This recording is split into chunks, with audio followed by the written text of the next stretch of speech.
Boa noite, queridos irmãos. A graça e a paz seja por todos.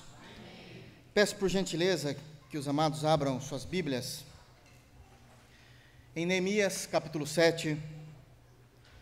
Neemias, capítulo 7. Nós iremos dar sequência nessa série de mensagens que temos pregado nesse livro, de suma importância para a fé cristã. E nós iremos ler novamente os versos de número 70 a 73. Neemias, capítulo 7, versos 70 a 73.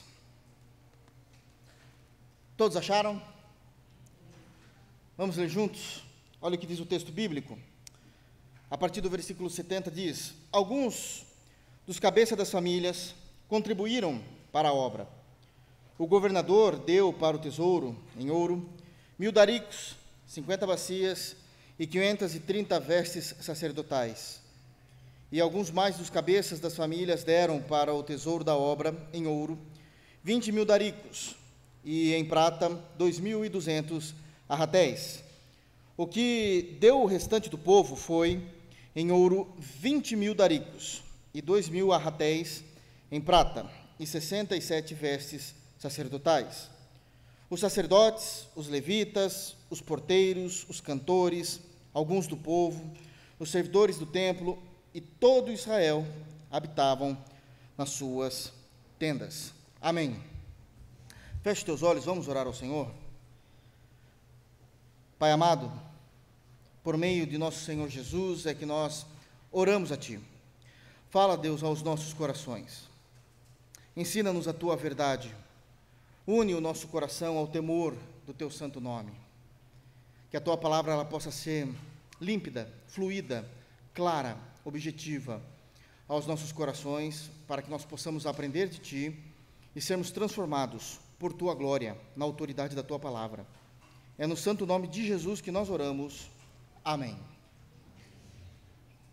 Irmãos, nós hoje falaremos a segunda parte desse sermão que nós começamos a pregar na semana passada. Tamanho é a quantidade de informações que temos nesse texto, dos versículos 70 a 73, que a semana passada acabou ficando só para a primeira parte, só aquilo que nós conseguimos falar de fato, mas ainda há informações importantes que precisamos tirar, ver, enxergar, aprender e aplicar a respeito desse texto. Apenas trazendo algumas rápidas considerações daquilo que tem sido falado, isso é importante, é que a partir do capítulo 7, nós temos a segunda e última parte do livro de Neemias. O livro de Neemias, basicamente, é dividido em duas partes. A primeira, do capítulo 1 ao capítulo 6, onde tem a questão histórica do retorno do povo de Deus do exílio, o último retorno, inclusive, que é com Neemias, e a reconstrução do muro, ou dos muros de Jerusalém. E isso já se sucedeu. Já foi reconstruído, as pessoas já foram redistribuídas aos seus trabalhos, e agora nós precisamos entender como é a vida espiritual desse povo que retornou da escravidão, retornou do exílio para servir novamente ao Senhor. Lembrando sempre que não foram alguns meses ou alguns dias, foram só na Babilônia 70 anos, e depois, com a destruição de Babilônia, começando o Império Medo-Persa, nós vamos ter mais alguns anos em que eles precisavam para sair, e vieram em 3 caravanas com Zorobabel, a primeira caravana, a segunda caravana de judeus voltando para Jerusalém com Esdras, e a terceira e última com Neemias, que nós temos aqui o texto em mão, ok? Um ponto importante para se lembrar é que o capítulo 6 se encerra, o templo está levantado e funcionando, os muros estão terminados, e agora esta segunda parte do livro começa de fato a mostrar a vida que eles tinham em Deus. Muitas das coisas, do capítulo 7 até o último capítulo de Neemias, vai ser orientada, ensinada e exortada para que o povo pudesse entender como é que eles deveriam adorar a Deus. Mas todo esse segundo conteúdo, toda essa segunda e última divisão do livro, o foco está na espiritualidade do povo, do culto a Deus e de um retorno a como eles deveriam viver biblicamente diante das Escrituras para com Deus, o tempo todo. Sabemos também que uma vez que o templo já estava funcionando e precisamos também ter em mente o que significa o templo. O templo no Antigo Testamento é o símbolo da fé deles. É o símbolo. Deus tinha dito que ele não falaria e Deus não se manifestaria em nenhum outro lugar do mundo, a não ser pelo templo. Evidente que isso na nova aliança já é descabido, já caiu em desuso. Nós adoramos a Deus em espírito e em verdade. Mas naquele período histórico, isso era de suma importância. E uma vez que o templo estava funcionando, significa que Deus iria reestruturar o seu povo, reestruturar o seu reino. Todo o crescimento do reino tinha que passar pelo templo, porque era lá que Deus falava, era lá que Deus aceitava o culto, era lá que eram recebidas as ofertas dos cordeiros, das rolinhas, dos animais, era ali que se era falado, era ali que o sumo sacerdote entrava uma vez por ano e realizava o grande dia da expiação. Então tudo estava centrado na simbologia e do que de fato significava o templo. E a essência dessa religião, ou seja, da religião do passado, do Antigo Testamento, era os sacrifícios, como os irmãos bem sabem. Portanto, todo o crescimento, todo o desenvolvimento, toda a reestruturação passava pelo templo.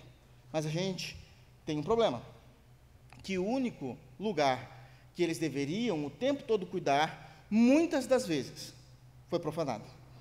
Muitas das vezes não foi levado a sério. Mas graças a Deus, nesse contexto que nós estamos falando, não foi isso que aconteceu. Houve honra da parte de todos aqueles que se reuniram para adorar a Deus neste período da história, nesse período pós-exílio, pelo menos com essa primeira geração de irmãos que voltaram do exílio. E ao voltarem do exílio, é dito, nos versículos 70 a 73 que nós lemos, que em determinado momento, todos eles ofertaram ao Senhor. E foi sobre isso que nós começamos a falar na semana passada. E temos pregado isso de uma forma muito séria, biblicamente, compreendendo os textos, para que não haja nenhuma informação errônea a respeito desse assunto.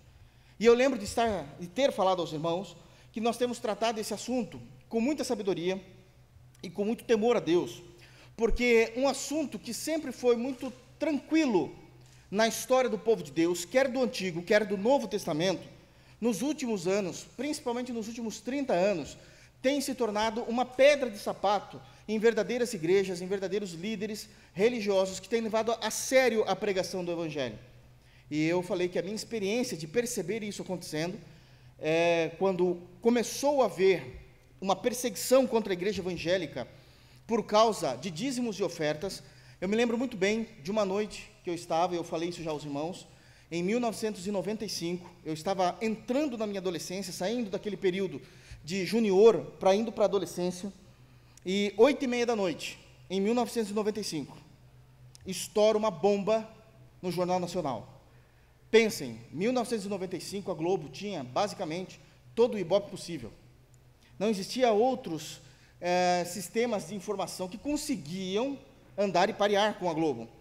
E eles vão falar de uma reportagem que eles conseguiram através de um repórter que se infiltrou na Igreja Universal do Reino de Deus. E eu falo isso tranquilo porque até hoje essa reportagem anda aí pela internet, está postada em vários lugares.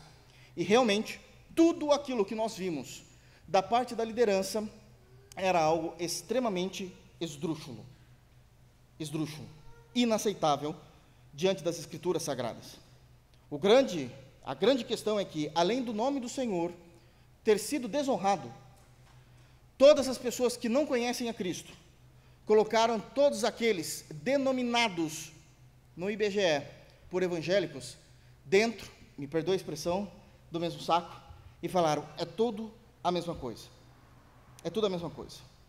Então, eu já falei esse exemplo, que se você estiver caminhando num calçadão e você ver duas igrejas, uma do lado da outra, e você levantar os seus olhos e ver que a placa de uma está escrito Igreja Batista Reformada, e, sequentemente, no galpão ao lado, também uma igreja escrita Universal do Reino de Deus, e a pessoa dizer é a mesma coisa, é porque ela não entende nada de cristianismo. Porque nós não compactuamos com a Igreja Universal. Nós não temos condições de compactuar com aqueles que deturpam a palavra de Deus em mentira.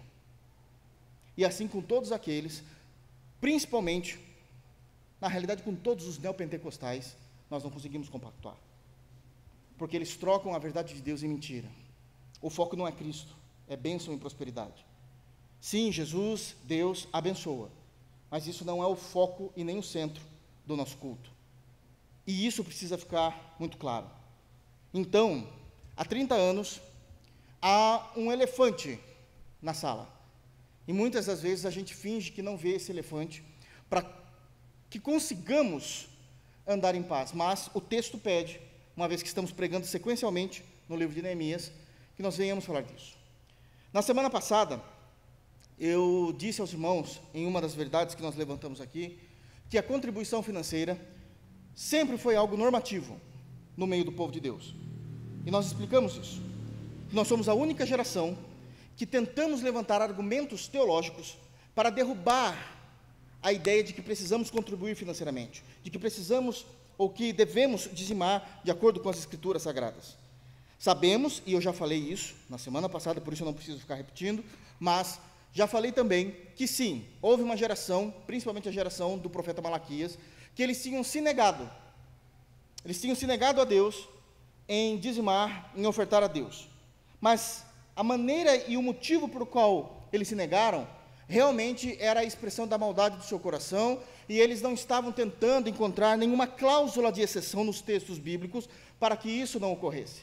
Eles simplesmente pararam de fazer e disseram: nós não vamos fazer, é uma decisão que nós tomamos. E aí Deus vem em misericórdia, ainda informa, mostra o que está acontecendo com graça, para que eles pudessem entender.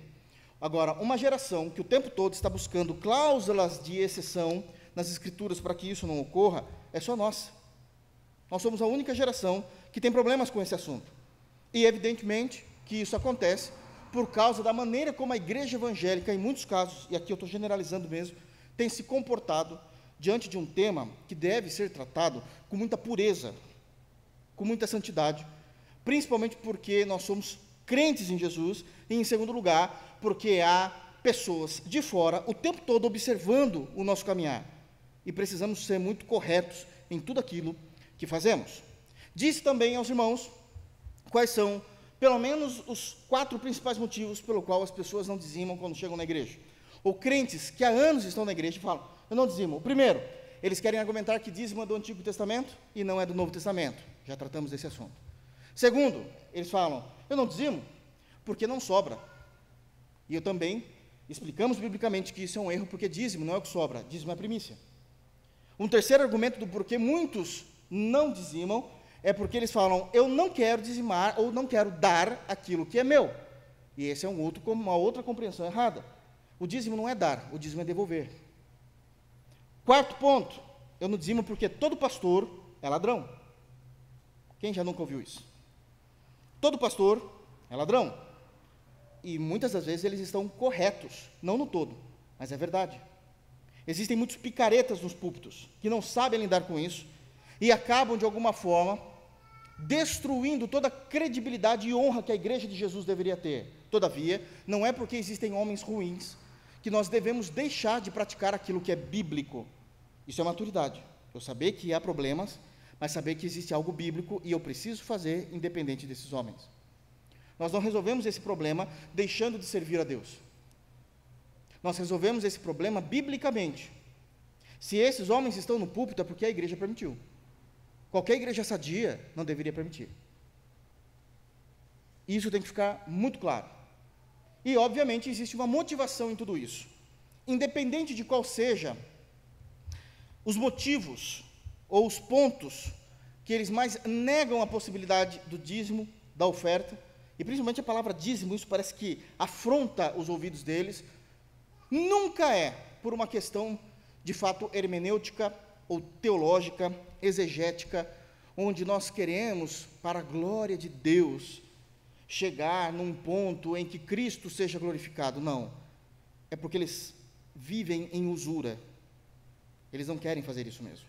Então eles estão procurando o tempo todo uma válvula de escape para que eles não possam cumprir com isso. E nós trabalhamos, então, todos esses pontos que, biblicamente, a contribuição financeira nunca foi um empecilho para o reino de Deus. Mas eu quero continuar olhando para o texto e a partir daqui continuar com aquilo que nós devemos entender e compreender daquilo que a palavra de Deus tem nos ensinado. Amém? Então, uma primeira verdade que eu queria trazer hoje aos irmãos é que todos devem participar desta prática. Isso é claro no texto. O texto dos versos 70 a 73 está nos ensinando que, além de a contribuição financeira nunca ter sido um empecilho para o povo de Deus, todos devem participar dessa prática. Olhem, por favor, novamente comigo, somente o versículo de número 70, que diz: alguns dos cabeças de famílias contribuíram para a obra, mas eu quero focar nesse ponto aqui com os irmãos. O governador deu para o tesouro em ouro 1000 daricos, 50 bacias e 530 vestes sacerdotais. O texto está dando ênfase agora aqui ao governador. A primeira parte do sermão eu foquei na questão doutrinária, e acho que ficou muito claro aos irmãos que entenderam. Para aqueles que não tiveram oportunidade, já está no YouTube, acredito eu, não sei, esse sermão. Mas precisamos continuar, e agora eu não irei falar necessariamente das questões doutrinárias que envolve, mas de fato com aquilo que é muito notório para o texto. E o texto está informando que o governador participou dessa prática. O governador aqui é Neemias. É Neemias. E essa lição é importante para nós, porque ela demonstra que não importa o seu status diante da sociedade. Não importa se socialmente você é alguém que está em cima ou embaixo. Todos participam dessa prática. Neemias é citado no texto, o líder de Israel naquele momento, o líder. Estamos falando do povo comum. O versículo 70 está falando do líder. O líder foi o primeiro a fazer isso, a ter essa prática. Ele simplesmente cumpre com aquilo que as Escrituras esperavam que ele cumprisse. Significa que ele estava presente e entendendo que assim ele deveria também fazer. O fato dele ser líder não significa que ele deve se excusar de cumprir as Escrituras. E isso fala muito sobre o aspecto de uma liderança saudável em todas as compreensões de uma vida diante de Deus. Eu quero destacar aqui com os irmãos, ainda no verso 70, pelo menos 3 compreensões que nós aprendemos aqui com Neemias. A primeira delas, uma vez que ele entende que todos devem participar dessa prática, é que Neemias, ele sabia que ele era líder do povo, ao mesmo tempo que ele sabia que ele era servo de Deus. A liderança dele é sobre homens, a subserviência dele é para com Deus. A autoridade de Neemias é com o povo, os ouvidos dele é para com Deus. A liderança de Neemias em nenhum momento o impediu de saber que ele continuava sendo servo. E como servo, obediente às Escrituras. Esse é um ponto maravilhoso da compreensão da liderança de Neemias. Deus me levantou como governador. Deus me levantou como líder de um povo. Deus me levantou, inclusive, nesse momento, até como um líder espiritual do povo. Nós vamos ver isso principalmente a partir do capítulo 8. Como líder espiritual do povo. Ainda sou ovelha. E como ovelha, eu sigo o grande pastor.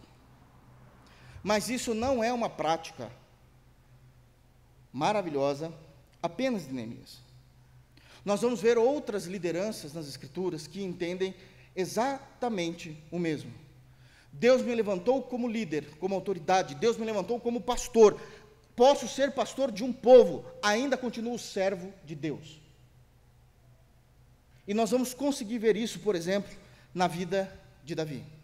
E eu quero que os irmãos abram, por gentileza, no primeiro livro de Crônicas, primeiro livro das Crônicas, capítulo 29. E aqui nós vamos precisar ler para entender o que é que estava acontecendo. Primeiro, Crônicas 29, e a gente vai fazer uma boa leitura a partir do versículo 1. O contexto do capítulo 29 é que Davi sabia que Deus tinha levantado o seu filho para construir o primeiro templo. Esse templo que está sendo reedificado aqui é o templo de Zorobabel, aquele que nós lemos em Neemias. Lembram-se? Babilônia veio e destruiu o templo de Salomão, então eles estavam reconstruindo o templo, e ali estava entre a autoridade de Zorobabel, de Esdras e tal. Neemias ficou mais com os muros. Mas esse templo é o primeiro. Quem teve essa ideia, em primeiro lugar, foi o próprio Davi. Ele falou: eu moro num lugar maravilhoso, habito num lugar glorioso. Como é que o meu Deus habita numa tenda? Vamos fazer um templo para o Senhor, se assim Ele quiser. E Deus não nega fazer esse templo. Pelo contrário, isso já estava nos propósitos de Deus. Mas, Davi, olha para suas mãos. Você tem muito sangue nelas. E é interessante porque o sangue que tem nas mãos de Davi, a maioria, pelo menos, do sangue, é a mão do próprio Deus. E ele fala: então, sua mão tem muito sangue. Você não vai construir o templo, mas o seu filho vai. Isso eu prometo a você. O seu filho vai encabeçar. E aqui tem uma história fantástica, uma narrativa fantástica de como foi o coração de Davi ao ouvir essa informação. E eu quero ler com os irmãos. Olha só. 1 Crônicas 29, a partir do versículo 1, diz: disse mais o rei Davi a toda a congregação: Salomão, meu filho, o único a quem Deus escolheu, é ainda moço e inexperiente. E esta obra, a do templo, tá, irmãos, é grande, porque o palácio não é para homens, mas para o Senhor Deus. Eu, pois, com todas as minhas forças, já preparei para a casa de meu Deus ouro para as obras de ouro, prata para as de prata, bronze para as de bronze, ferro para as de ferro, madeira para as de madeira, pedras de ônix para os engastes, pedras de várias cores, de mosaicos, de toda sorte de pedras preciosas, mármore, e tudo em abundância. Davi já estava deixando tudo pronto para que Salomão não tivesse dor de cabeça quando ele iniciasse o trabalho. Salomão ainda não era rei. Salomão só seria rei quando Davi viesse a morrer. Davi sabe que já está velho. Davi já sabe que está próximo à sua ida. E uma das coisas mais belas que um pai pode fazer, e um rei, um líder fazer, é deixar tudo preparado para a próxima geração. Já estava tudo separadinho. Se fosse hoje, já estaria tudo embalado. Tudo corretamente. Você não vai ter essa dor de cabeça. A próxima geração não terá que perder tempo buscando essas coisas. Porque este é o tesouro da nação. Agora vai vir uma importante informação no versículo de número 3, diz assim: e ainda, porque amo a casa de meu Deus, o ouro e a prata particulares que tenho, dou para a casa de meu Deus, afora tudo quanto preparei para o santuário. Uma coisa é ele na posição de rei, no verso 2, deixar tudo preparado para a próxima geração. Outra coisa é ele como agora servo.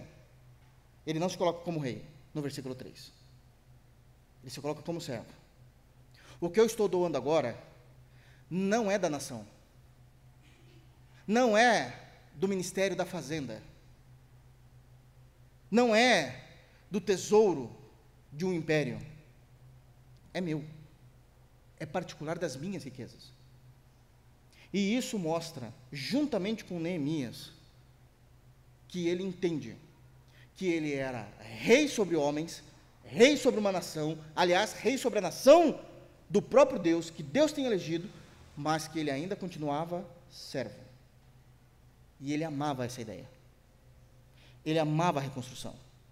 O verso 2, ele deixa tudo preparado daquilo que é do tesouro. Os irmãos entendem que a palavra tesouro aqui, eu estou falando politicamente. Tudo aquilo que era da nação. A riqueza da nação. Mas no versículo 3, eu tenho a minha responsabilidade com Deus. E eu amo essa obra. E por isso eu faço. E ele vai dizer no verso 4, 3.000 talentos de ouro, do ouro de Ofir, 7.000 talentos de prata purificada, para cobrir as paredes das casas, ouro para os objetos de ouro e prata para os de prata, e para toda a obra de mão dos artífices. Quem, pois, está disposto hoje a trazer ofertas liberalmente ao Senhor? E agora, uma vez que ele consegue se dividir, ele entende o que é liderança e entende que continua sendo servo, ele chama os outros.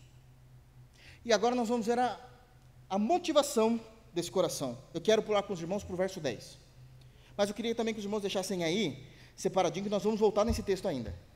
A gente vai sair dele, mas a gente vai voltar. Então deixa marcadinho para ficar mais fácil. Mas olha qual é a motivação do coração de Davi, no texto, no versículo 10. Ele ora a Deus dizendo o seguinte: pelo que Davi louvou ao Senhor perante a congregação toda e disse, ele vai orar em voz alta.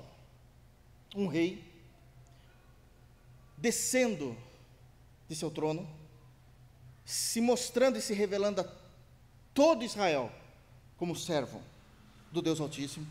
Ele ora o seguinte: bendito és tu, Senhor, Deus de Israel, nosso Pai, de eternidade em eternidade.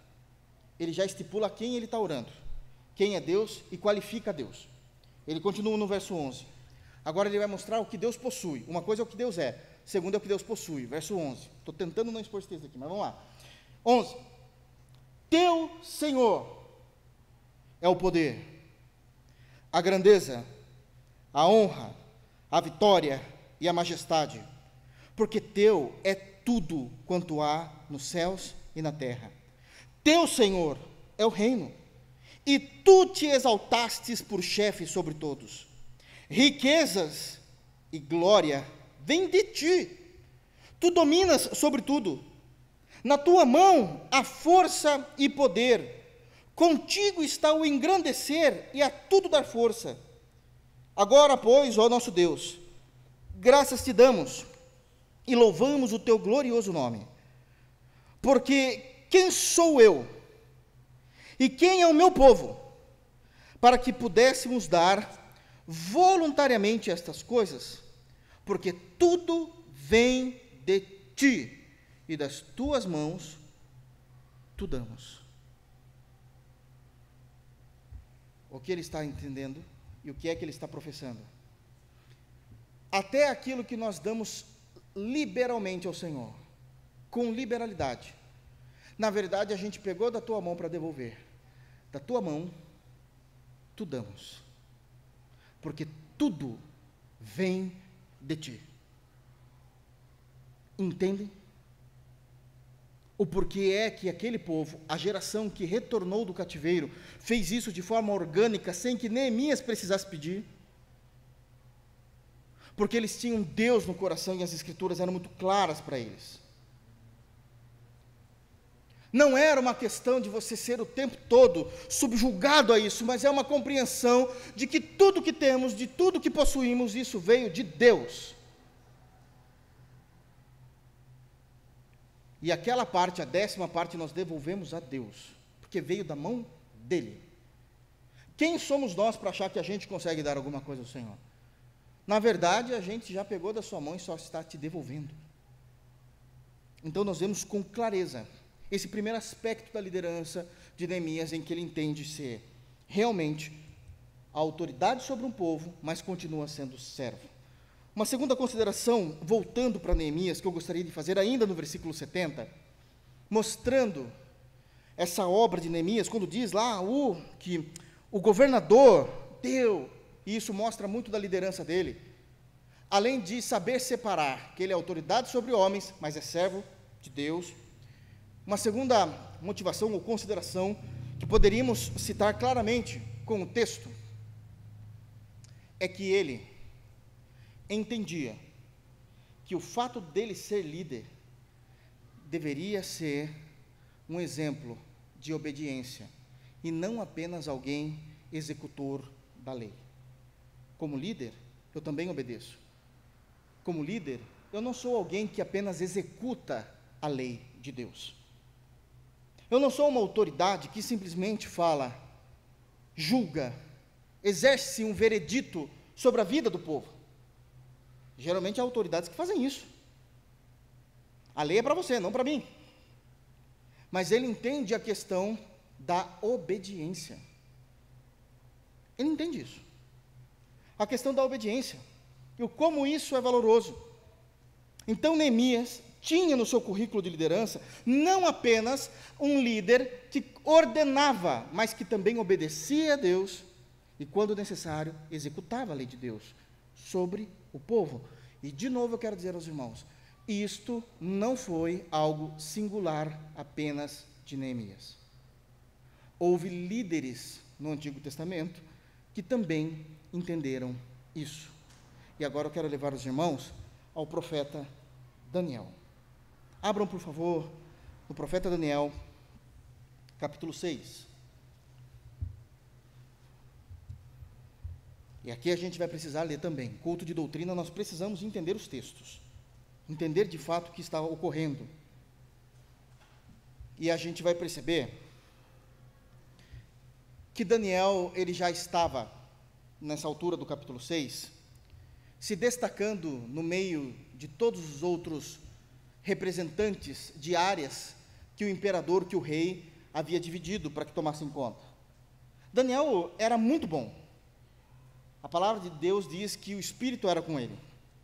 Tudo o que ele fazia, o Espírito Santo estava ali com ele. Era alguém realmente versado no conhecimento por parte de Deus. Tinha uma habilidade que realmente era algo sobrenatural. Deus era com ele. Deus o amava. Deus o tinha levantado para isso. Só que isso trouxe inveja aos outros que trabalhavam no mesmo grau de hierarquia com ele, na liderança de lugares específicos do Império Medo-Persa. E eles querem montar então uma armadilha para Daniel. Por quê? Porque eles ouviram um burburinho, aquilo que o pessoal chama de rádio peão, sabe? Ouviu um burburinho dizendo o seguinte: o rei falou que ele quer colocar Daniel sobre todos os homens desta terra, somente abaixo dele mesmo, somente abaixo do rei. Abaixo do rei, Daniel vai mandar até em nós. Quem é ele? A gente é tudo igual. Só porque o menino é bom? Só porque o menino é bom, é isso mesmo. Se ele é bom, ele vai ser promovido. É a ideia do texto. E eles não gostam disso. Então a gente precisa armar alguma coisa. Eles vasculham a vida de Daniel, não acham o que falar de Daniel. Então a gente vai ter que criar algo para destruir Daniel. E eles sabem que Daniel é crente. Geralmente sempre por isso, é crente. E o que a gente vai fazer? Vamos conversar com o rei, dizer para o rei, para ele baixar um decreto que nos próximos 30 dias, ninguém pode orar a nenhuma divindade, a não ser orar ou pedir algo para o próprio rei. O rei vai se sentir enaltecido. O rei é ímpio, tá, irmãos? Então vai se sentir enaltecido. Mas se alguém fizer isso, será lançado na cova, vocês sabem, dos leões. E eles vão falar isso com o rei. Eles vão falar exatamente isso ao rei Dário. E o rei entende que isso era uma boa coisa a acontecer. Uma boa coisa. Isso enalteceria o reino na visão do rei Dário, ou do rei Dario, né? E faria com que ele fosse mais reconhecido, aquele ego inflado, e ele assina esse decreto. Ninguém pode orar para nenhum dos seus deuses nos próximos 30 dias. Qual dos povos também está debaixo do Império Persa? Judeus. Judeus. Quem é Daniel na altura do campeonato? Um governador, um líder. Quem assina o decreto? O rei. E isso é colocado a todo o império. Daniel 6:10. Qual a primeira atitude de Daniel? Vou orar. Eu vou orar. Porque a obediência de um homem de Deus sobre as autoridades imediatas humanas só vai quando isso não transgride a lei de Deus. Aquilo que Dario assinou é inconstitucional biblicamente. então isso eu não faço. Só que Daniel vai um pouquinho além. Eu não vou orar escondido. Eu vou abrir as janelas, para que todos possam ver. Eu não vou deixar de adorar e orar ao meu Deus por causa de homens. Isso de fato é obediência. É um líder mostrando obediência ao seu povo. Vamos ler versículo 10? Olha só o que é dito. Então, nós sabemos que do versículo de número 1, até o versículo de número 9, eu já resumi aqui aos irmãos, que são esses amigos de Daniel, que vão lá com o rei e dão essa ideia de que durante os 30 dias não pode haver oração. Versículo 10 diz: Daniel, pois, quando soube que a escritura estava assinada, entrou em sua casa e em cima, no seu quarto, onde havia janelas abertas do lado de Jerusalém, 3 vezes por dia, se punha de joelhos e orava e dava graças diante do seu Deus, como costumava fazer. Aqueles homens foram juntos, e tendo achado a Daniel a orar e a suplicar diante do seu Deus, se apresentaram ao rei, e a respeito do entendido real lhe disseram: não assinastes um interdito, que por espaço de 30 dias, todo homem que fizesse petição a qualquer Deus ou a qualquer homem, e não a ti, ó rei, fosse lançado na cova dos leões? Respondeu o rei e disse: esta palavra é certa, segundo a lei dos medos e dos persas, que se não pode revogar. Então disseram ao rei: esse Daniel, que é dos exilados de Judá, não faz caso de ti, ó rei, nem do interdito que assinasses. Antes, 3 vezes por dia, faz a sua oração. Tendo o rei ouvido estas coisas, ficou muito penalizado e determinou consigo mesmo livrar a Daniel, e até o pôr do sol se empenhou para salvá-lo. Então, aqueles homens foram juntos ao rei e lhe disseram: sabe, ó rei, que é lei dos medos e dos persas, que nenhum interdito ou decreto que o rei sancione se pode mudar. Então o rei ordenou que trouxessem a Daniel e o lançassem na cova dos leões. Disse o rei a Daniel: o teu Deus, a quem tu continuamente serves, que ele te livre. E foi trazida uma pedra e posta sobre a boca da cova, selou ao rei com o seu próprio anel e com os dos seus grandes, para que nada se mudasse a respeito de Daniel. E aqui eu quero parar um pouquinho. Dos versos de número 1 até o versículo de número 9, Daniel mostrou que é possível viver de forma íntegra diante de Deus, mesmo no meio de uma nação corrompida. É possível. Não importam as leis, não importa quem assine, não importa o que esteja acontecendo, eu manterei a minha integridade, eu manterei a minha fé no meu Deus. Isso é uma obediência de um líder ensinando o seu povo. Dos versos 10 até o versículo 17, Daniel nos traz uma outra lição, que é possível amarmos ao nosso Deus mais do que a nossa vida. Não importa se eu serei lançado. O que é a minha vida diante de quem Deus é? Ele está nos ensinando isso. Você vai ser lançado. Eu sempre orei, Daniel respondendo, 3 vezes por dia. Não é por causa de uma folha assinada que eu deixarei de fazer isso. Eu sempre orei de janela aberta. Continuará assim. A minha vida, Daniel diz com isso, não é mais importante que a honra e a adoração ao meu Deus, ao nome de meu Deus. 2 lições importantíssimas. Mas tem uma terceira, eu quero ler com os irmãos a partir do versículo 18. Então, o rei se dirigiu para o seu palácio, passou a noite em jejum. Ele gostava de Daniel, né? Era ímpio, mas gostava de Daniel. Daniel era bom, não queria perder um homem desse. Passou a noite em jejum e não deixou trazer à sua presença instrumentos de música, e fugiu dele o sono. Pela manhã, ao romper do dia, levantou-se o rei e foi com pressa à cova dos leões. Chegando-se ele à cova, chamou por Daniel com voz triste. Disse o rei a Daniel: Daniel, servo do Deus vivo, dar-se-ia o caso que o teu Deus, a quem tu continuamente serves, tenha podido livrar-te dos leões? Então Daniel falou ao rei: ó rei, vive eternamente. O meu Deus enviou o seu anjo e fechou a boca dos leões para que não me fizessem dano, porque foi achada em mim inocência diante dele. Também contra ti, ó rei, não cometi delito algum. Então o rei se alegrou sobremaneira e mandou tirar Daniel da cova. Assim foi tirado Daniel da cova e nenhum dano se achou nele, porque crera no seu Deus.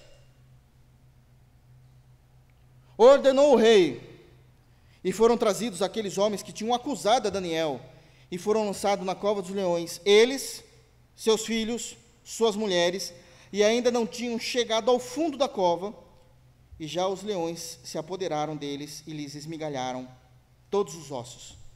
Então o rei Dario escreveu aos povos, nações e homens de todas as línguas que habitam em toda a terra: paz vos seja multiplicado.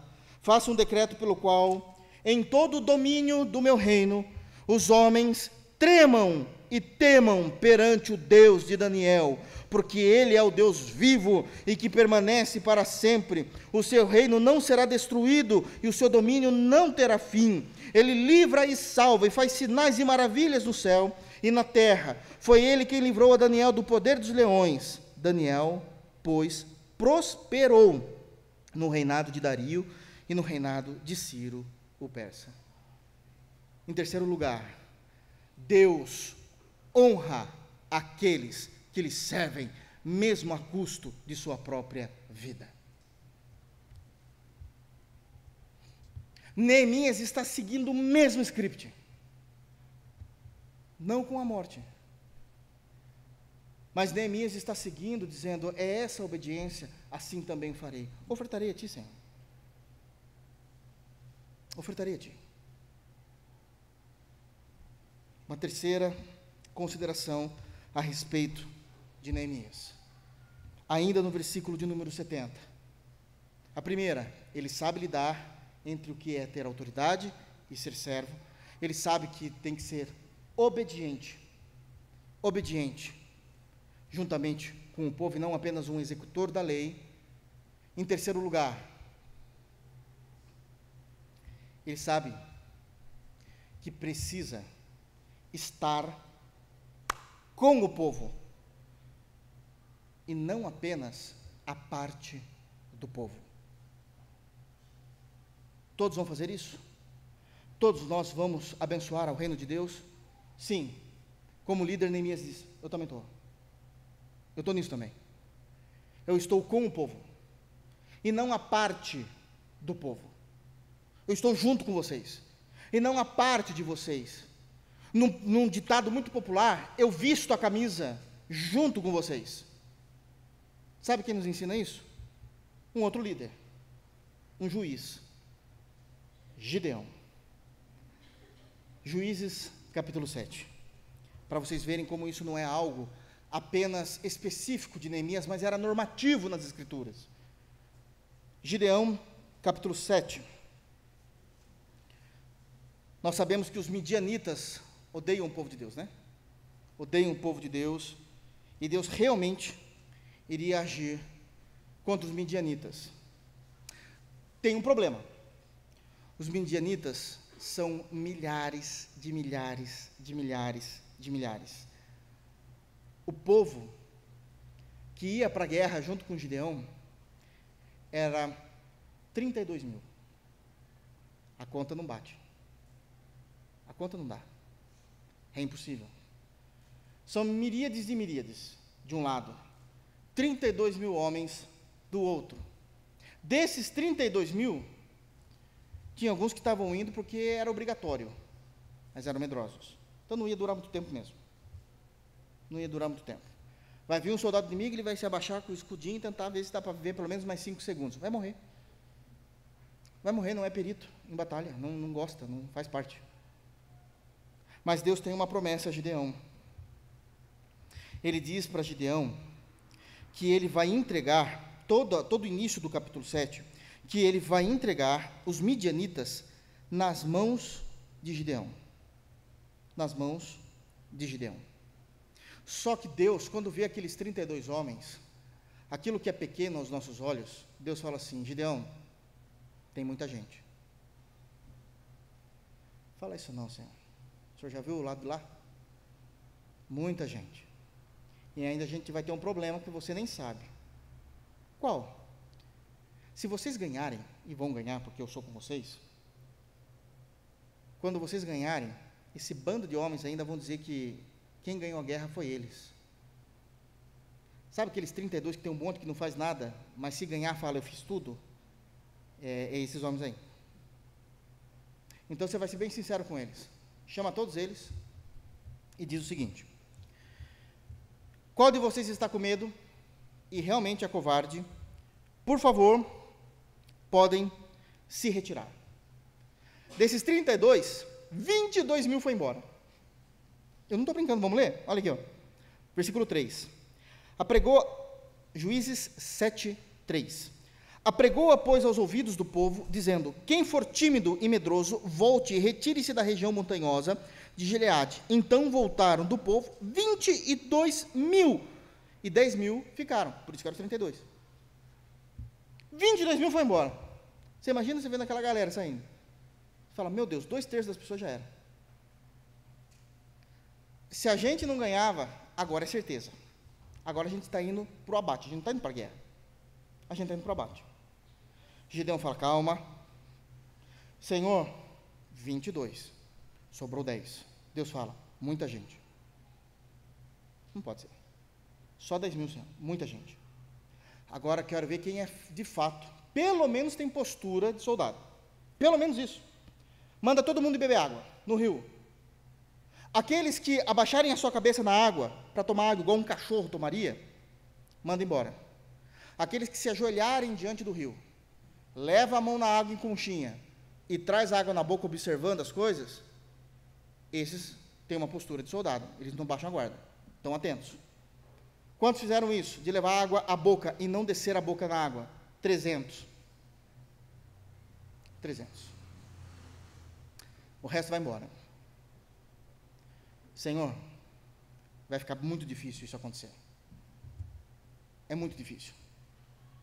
E o Senhor fala: eu sou com você. Eu já disse que eu entregarei eles nas tuas mãos. Nas tuas mãos. Indo para o versículo 16 agora. É dito o seguinte: então repartiu os 300 homens em 3 companhias, ou seja, 3 grupos de 100. E deu-lhes a cada um, nas suas mãos, trombetas. Não é muito bem uma arma, né? A gente já tem 300.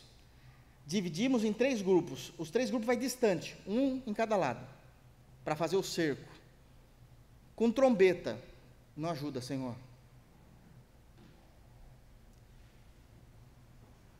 Você está entendendo o que é um líder sofrer na mão de Deus?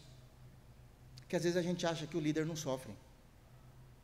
Deus está mandando fazer algo, você fala: Senhor, eu conheço a igreja. Deus fala assim: eu conheço mais do que você. Você fala: então, Deus, eu acho que não, eu atendi. Ele fala: eu conheço. Não, Deus, a gente briga, no bom sentido, tá, irmãos? Ele fala: Senhor, vai. Senhor, não vai dar certo, eu conheço, Senhor. Eu sei que tu criaste, mas quem aguenta sou eu.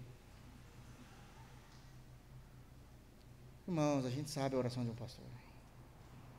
Ele fala: não, pode separar em 3 grupos e coloca trombetas e cântaros vazios com tochas neles. Sério? Você levar cântaro vazio, um cantil vazio? Cantil, para que serve cantil, irmão? Tem água, vazio. Peso morto. Peso morto.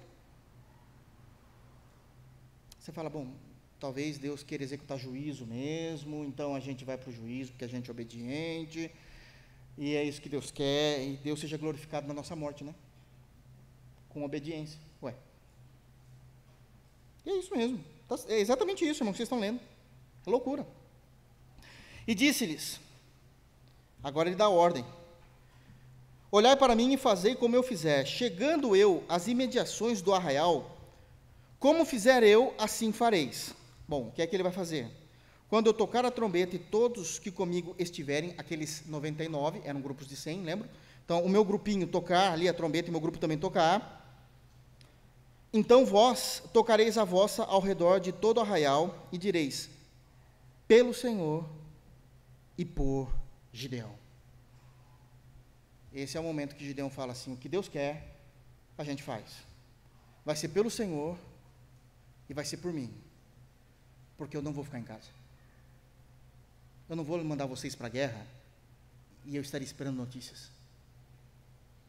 Eu estou com vocês. Eu estou com vocês e não a parte de vocês. Por isso é pelo Senhor e por Gideão. Nosso líder está conosco. Isso é uma honra. E eles foram. Os homens ficaram assustados, diz o texto, quando eles tocaram. Eles ficaram todos assustados. Bom, com aqueles cântaros vazios que estavam com tochas, pareciam 1 bilhão de tochas aos olhos dos midianitas. De modo que o povo de Deus realmente ganhou. Eles fizeram tanto barulho que eles pegaram esses cântaros e começaram a quebrar. E imagina 300 pessoas quebrando cântaro juntos, parecia também que era 1 bilhão de pessoas chegando. Eles vão ficar realmente perdidos. E eles começaram a correr pelo arraial e se matarem. Porque Deus fez isso. É óbvio que não era uma guerra justa. A gente não está falando de guerra agora. A gente está falando de um juízo de Deus, de um decreto de Deus, do qual Gideão precisava obedecer. E ele obedeceu. Ele estava com o povo. Neemias estava com o povo. Isso são coisas que a liderança bíblica deve ter muito em mente. E por isso aprendemos muito com Neemias. Quando diz um texto, voltando agora, lá em Neemias 7:70, o governador deu para o tesouro, em ouro, 1000 daricos, 50 bacias, 530 vestes sacerdotais. Neemias estava dizendo exatamente isso ao povo. Eu sou o líder de vocês, mas eu sou servo de Deus ainda. Eu sou servo de Deus. Eu sou um servo obediente, ele diz em segundo lugar, e não apenas um executor da lei, como governador. E em terceiro, eu estou com vocês. Eu estou com vocês. Eu não estou explorando o povo. Eu faço a mesma coisa que vocês fazem. Porque todos estão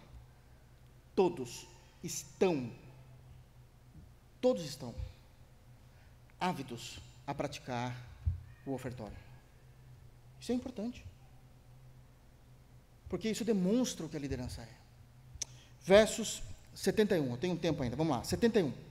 E diz, e alguns mais dos cabeças das famílias deram para o tesouro da obra, em ouro, 20.000 daricos, e em prata, 2.200 arratéis. E aqui nós temos uma segunda verdade do dia de hoje, nesse sermão. Enquanto que o governador, a maior liderança, também deve praticar, agora o texto está dizendo que os demais líderes, porque quando se fala de cabeças de família, está dizendo que a população, o povo de Israel, era constituído pelos pais, pelos líderes das famílias. Eles eram a liderança da sociedade, a liderança da cidade. Do mesma forma que agora, Deus está falando da liderança da igreja. Até agora estava confortável, né? Todo sermão é só para o pastor. Só para o pastor. Só para o pastor. Só para o pastor. É o líder. Ele tem que fazer. Agora chegou a sua vez. A liderança. E a liderança de uma igreja não é somente aqueles que estão liderando grupos, o líder do louvor, do diaconato, do departamento infantil, da comunicação, é todos que trabalham nisso. Isso é a liderança de uma igreja. São todos. Não é o líder do louvor, é o louvor todo. Não é o líder apenas do diácono, são todos diáconos. Não é a líder do departamento infantil, é todos que estão envolvidos nisso. Todos. Quando se fala, quero fazer uma reunião com a liderança, é só com os líderes que eu estou fazendo? Com 6, 7 pessoas? É com todos. Por que isso? Para que a igreja ou o povo de Israel, no contexto real, não seja trôpega. onde eu olho para os líderes e não vejo exemplo nenhum. Todos são responsáveis pelo reino. Não é só o governador. Todos. E isso também é um princípio ativo. Eu pedi para os irmãos deixarem lá abertos, por favor, em 1 Crônicas 29, que nós iríamos voltar, e podemos voltar. E olha o que é dito. 1 Crônicas 29, nós lemos, a priori, do verso 1 ao verso de número 5, onde é dito: quem está disposto hoje a trazer ofertas liberalmente ao Senhor? Porque Davi deu do seu próprio bolso, da sua própria renda. E sabe o que aconteceu? 6, isso a gente não leu.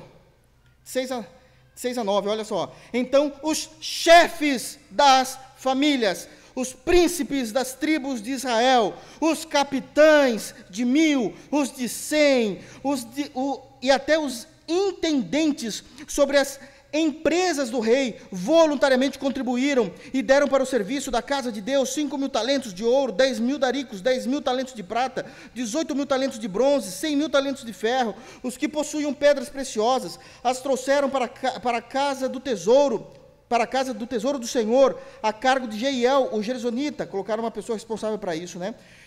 E o povo se alegrou com tudo o que se fez voluntariamente, porque de coração íntegro deram eles liberalmente ao Senhor. Também o rei Davi se alegrou com grande júbilo. Começou com o rei, agora os líderes. E sabe qual é a motivação? Todos se alegraram, porque entendiam o que era o reino de Deus, entendiam o que é ser povo de Deus, entendia que crescimento do reino de Deus, vírgula, no que se refere à responsabilidade humana, vírgula, passa pelo nosso dinheiro, sim, irmãos. Não houve lamúria, não houve discussão, houve alegria. O povo se alegrou. O povo ama ver um pastor que dá exemplo, não ama, mas o pastor também ama, como ele amou, ver as lideranças abençoando o reino de Deus, para que a igreja não seja trôpega. Voltando para Neemias, estou com o tempo contado aqui. Então vamos lá, versos 72 e 73, senão 3 partes do sermão não dá, né, irmão? Tudo tem limite nessa vida. Olha só, versos 72, 73. Agora prestem atenção, é impossível que vocês não estão percebendo o que está acontecendo nessa narrativa. Verso 70, governador. 71, líderes. 72, 73, o povão. Eu estou livre. Que bênção. Glória a Deus. Não sou pastor. Mais glória a Deus ainda. Não faço nada na igreja. Estou livre. Tá não. 72, 73.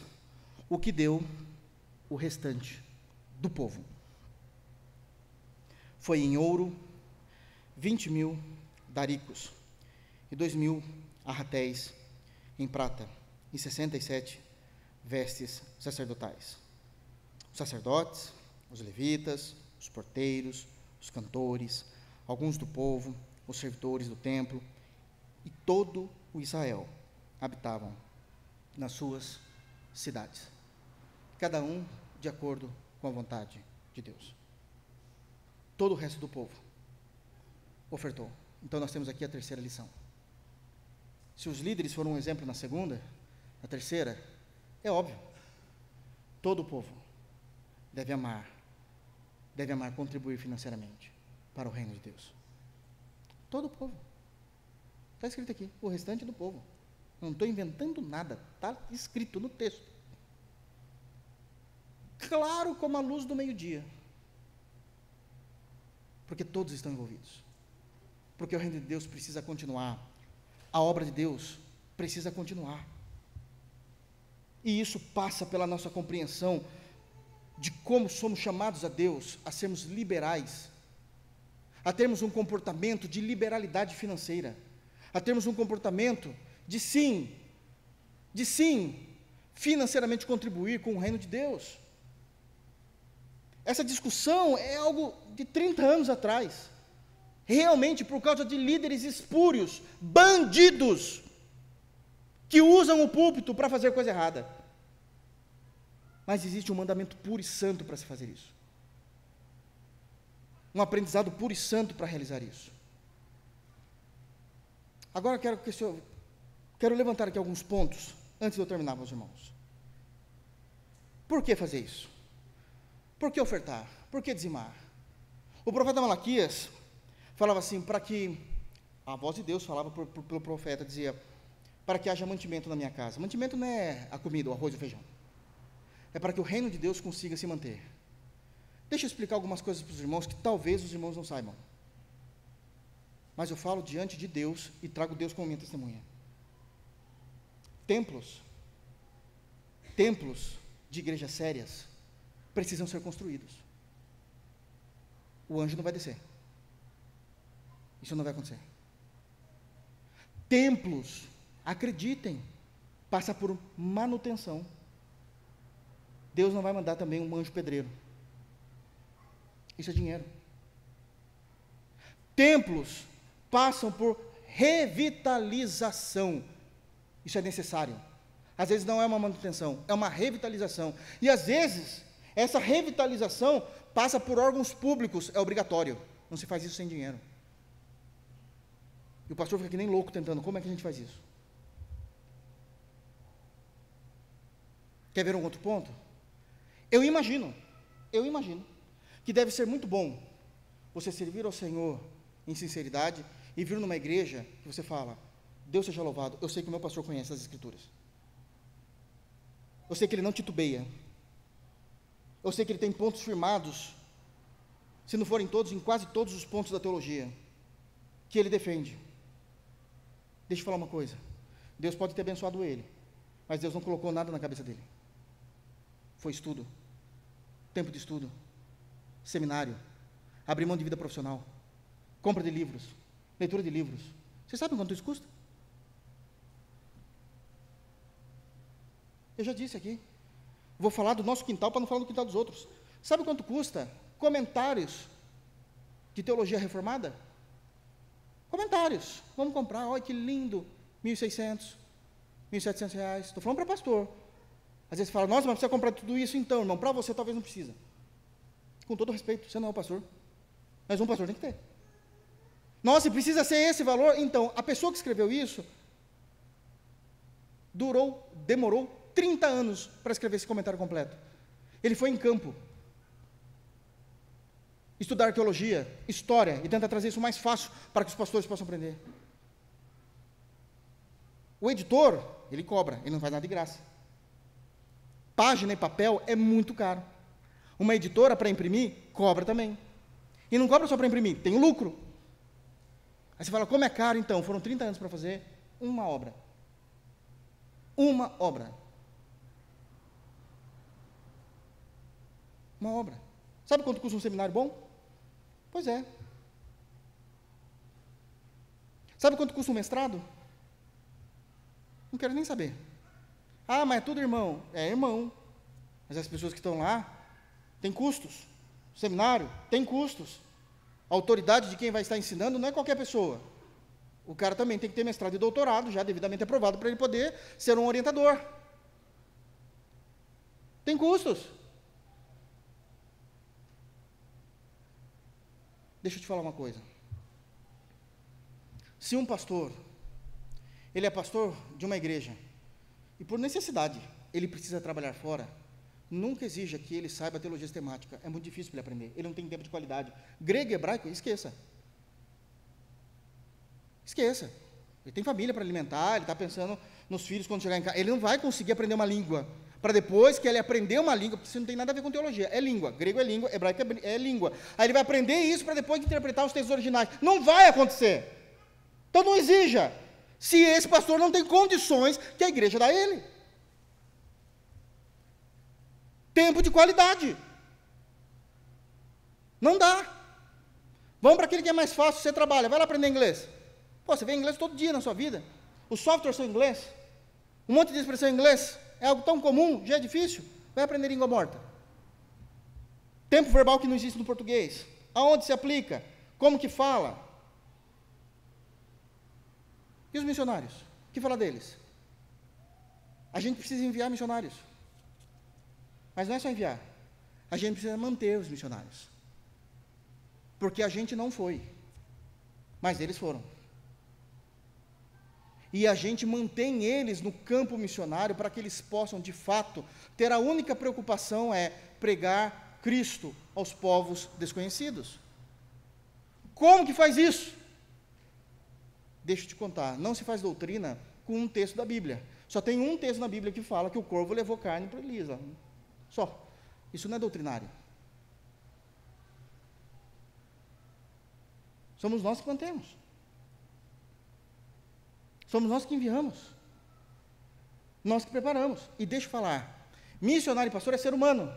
Tem família, tem filhos, precisa cuidar de filhos, estudar os filhos. Não é um ET. A gente não é um ET, irmãos. Prazer. Eu tenho um CPF, tenho uma certidão de casamento, tenho um CPFzinho. Não adianta. Porque a gente às vezes só quer espiritualizar as coisas. E o que dizer das ações sociais? E os pobres, e os necessitados, e aqueles a quem damos de comer, aqueles a quem damos de beber? Como que isso ocorre?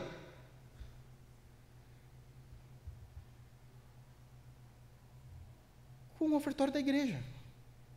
Isso é óbvio. Jesus nunca teve problema com isso. As gerações passadas nunca tiveram problema com isso. Mas essa geração mimimi tem problema com isso. Que Deus nos guarde. E nos ensine, como ensinou com esse texto maravilhoso. É um texto que a gente passa por cima e nem imagina tudo o que está acontecendo. Mas é um texto doutrinário e, ao mesmo tempo, um texto mostrando a vida de um líder, da liderança total de um povo e de todo um povo. Todos estão indo para a mesma direção. O reino de Deus precisa ser sustentado no que refere-se à responsabilidade humana e precisa crescer através de nós.